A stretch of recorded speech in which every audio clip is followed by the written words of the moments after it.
로마서 12장 1절에는 사도 바울이 우리에게 뭐라고 말하고 있습니까? 우리 몸을 드릴 하나님이 기뻐하시는 거룩한 산제사로 드리라고 하는 것이고, 너희 몸을 하나님이 기뻐하시는 거룩한 산제사로 드리라고 하는 것이고, 어떻게 나의 몸을 드립니까?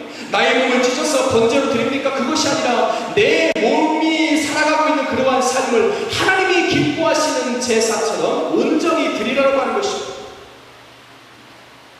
바로 욥의 삶이 바로 그랬다고 하는 것입니다. 그럼 우리는 다시 처음으로 돌아갔습니다. 이렇게 하나님이 기뻐하고 칭찬했던 욥의 삶 가운데에 왜 이렇게 엄청난 고난이 다가왔냐는 것입니다.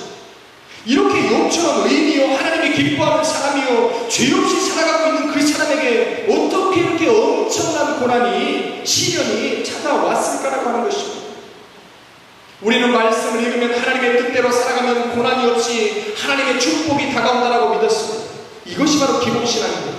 하나님의 뜻대로 살았던 욥에게 그럼 우리는 되돌아야 되는 것입니다. 우리가 하나님의 말씀대로 살아가면 내 삶 가운데 축복만 임해야 되는 것인데 왜 어떻게 이러한 고난이 다가왔냐고 말합니다. 우리가 예수 그리스도를 믿는 사람들은 가끔 흔히 이러한 오해를 합니다. 뭐냐면 우리는 흔히 우리의 범죄함으로 인해서 고난이 다가온다고 생각합니다. 우리의 잘못된 습관이나 실수를 통해서 고난이 찾아온다고 흔히들 생각하며 살아가고 있다는 것입니다. 욥도 그러한 삶을 살았습니다. 그렇기 때문에 하나님 앞에 어떻게든지 죄를 안 지으려고 노력을 하며 살았습니다. 왜요? 죄를 지으면 자기에게 시련이 다가올 것을 두려워했기 때문에 그런 것입니다. 여러분 어떻게 생각합니까? 내가 하나님 앞에 범죄하는 것을 두려워하기 때문에 살아가는 것은 내 삶을 깨끗하고 신실하게 살아가는 데 도움은 되지만 그 이유와 목적이 중요한 것입니다. 어떤 사람은 죄를 범하지 않으려고 몸부림치며 살아가고 있는데 그 이유는 뭐냐면 우리가 하나님 앞에 죄를 지면 고난이 다가오기 때문에 하나님의 징벌이 다가오기 때문에 두려워서 죄를 짓지 않으려고 살아가는 사람이 있는가 하면 어떤 사람들은 하나님의 사랑이 너무나도 크기 때문에 그 사랑에 의해서 살아가기 위해서 죄를 멀리하고 살아가는 사람이 있다고 하는 것입니다. 비슷한 것 같으나 모양은 비슷하고 형식은 비슷하고 삶에 나타나는 모습은 비슷해도 전혀 다른 결과를 낳는다는 것을 여러분 알아야 됩니다. 오늘 전 여러분에게 물어봅니다. 이렇게 의인이요 기뻐하는 사람이요 죄 없이 살아가는 그러한 욥에게 왜 이렇게 엄청난 고난이 다가온 것입니까? 죄를 졌기 때문에 그것이 아니라 우리는 시편 34편 19절을 봐야 됩니다. 왜 고난이 그에게 찾아왔는가라는 것을 알기 위해서 우리가 하나님을 열심히 섬기고 살아가는데 왜 내 삶 가운데에 고난이 다가오는가를 알기 위해서는 첫 번째로 우리가 시편 34편 19절을 봐야 되는 것인데 시편 기자는 여기서 이렇게 고백을 합니다. 의인은 고난이 많으나 여기는 아주 클리어합니다. 의인은 고난이 많으나 여호와께서 그 모든 고난에서 건지시는도다라고 말하고 있습니다. 다시 말해서 하나님께 의인으로 살고 죄가 없으면 고난이 없는 것이 아니라 하나님의 뜻대로 사는 것이 의인이요 죄 없이 살아가는 사람이기 때문에 고난이 다가올 수 있으나 그 고난에서 넉넉히 이길 수 있는 하나님께서 그와 함께 하신다라고 하는 것입니다. 죄송합니다.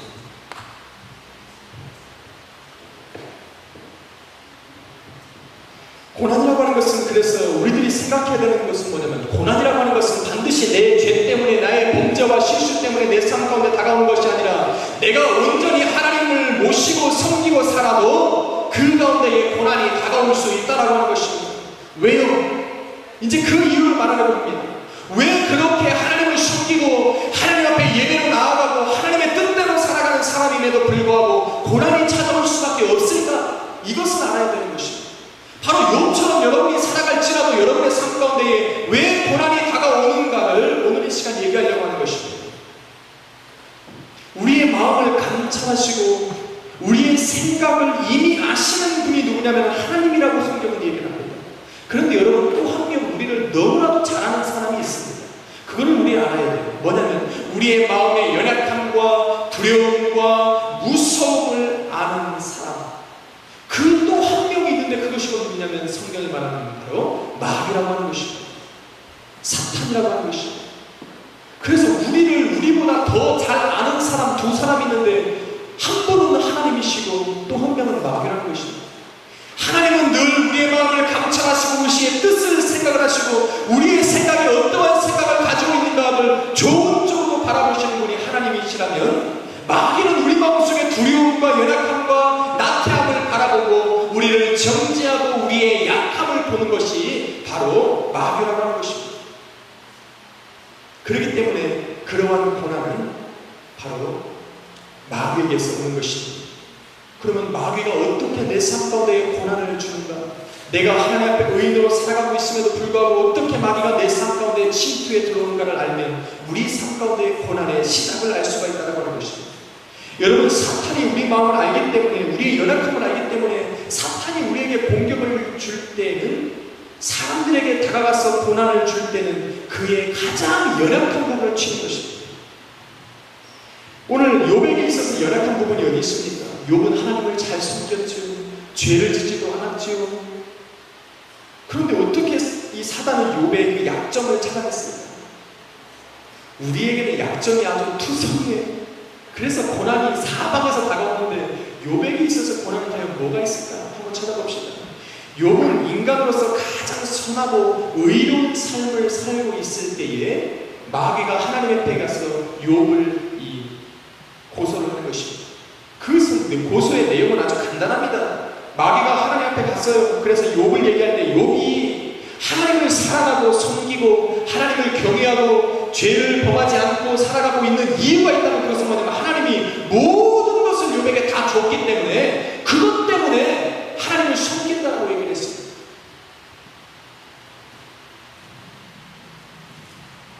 본문에 보니까 실제로 욥은 아주 엄청난 당대의 엄청난 갑부였어요.